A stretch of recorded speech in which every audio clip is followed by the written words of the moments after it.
Disney recently released a new trailer for their live-action Little Mermaid movie, and people are up in arms because the actress playing Ariel is black.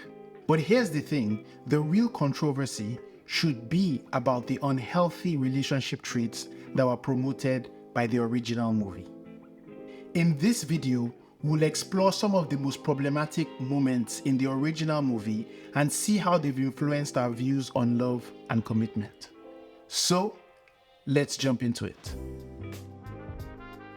Hi, my name is Lachi, and welcome to my channel, What to Do This Weekend. My goal is to help you become a better partner by sharing the lessons I've learned in my relationship. Plus, at the end of each video, I have one fun thing that you and your partner can do this weekend. So stay tuned till the end to see what I have for you today. From 1989 to 1999, Disney's animation studio went from zero to hero with a reawakening of creativity, music, storytelling, and ching-ching, making over $6 billion adjusted for inflation. And all of this started with The Little Mermaid. Looking back, I realized that movies like this shaped my views on love and romance, and not always in a good way. The harsh slap of reality forced me to unlearn some of the problematic values that these movies promoted. As someone who was under the spell of the original Little Mermaid movie, I feel it's my duty to warn you about 3 relationship red flags that this movie promoted. 1. Love needs no effort. Love was treated like a commodity in The Little Mermaid, with Ursula, King Triton, and others throwing around cheesy one-liners that diminished the value of love. Thinking about it right now makes me cringe. And don't even get me started on the whole French kissing as a litmus test thing. I mean, love is just a saliva swapping contest, right?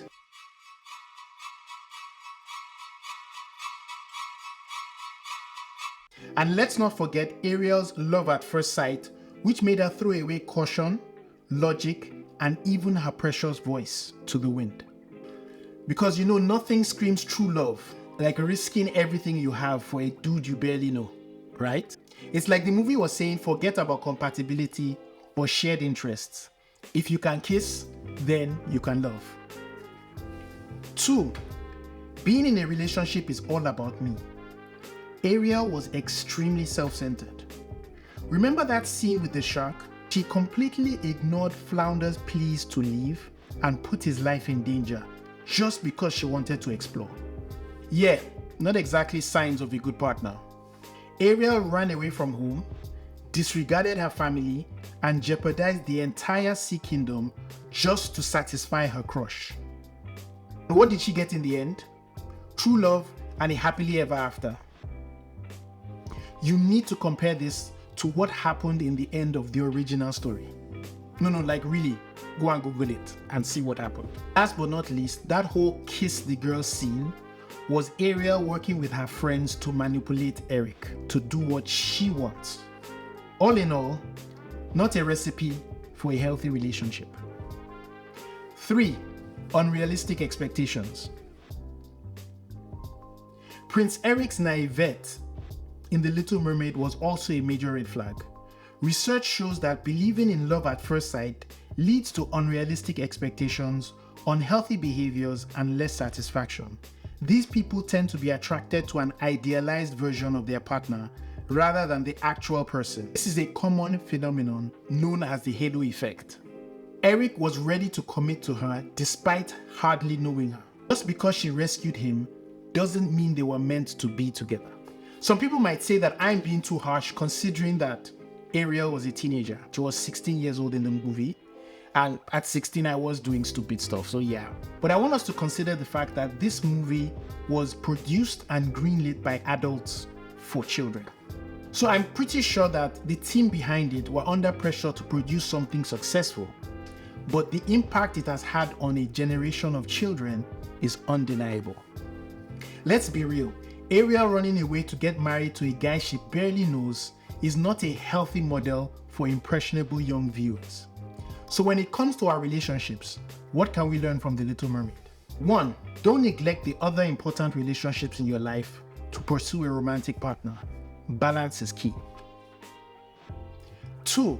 Emotions can be overwhelming, but it's important to take a step back and think rationally before making big decisions. 3. True commitment means supporting your partner's goals and dreams, even if they don't always align perfectly with yours. 4. Don't just focus on what you can get out of the relationship. Think about what you can give to it. Healthy relationships require mutual effort and growth. The Little Mermaid might be a classic tale of romance and adventure, but for me, it's a reminder that good relationships are built on thoughtfulness and communication. I'm not saying that the color of the mermaid's skin isn't important, but we should remember that the real issue is whether Disney will address the toxic relationship habits in their new movie. One thing that I can guarantee is that a healthy relationship looks good on anyone. So, here's an activity for you and your partner to become more self-aware about your feelings. 1. Grab a jar, 2 pens, 2 sheets of paper, sticky notes, and a timer. 2. You and your partner write down answers to the following questions in 30 seconds or a minute.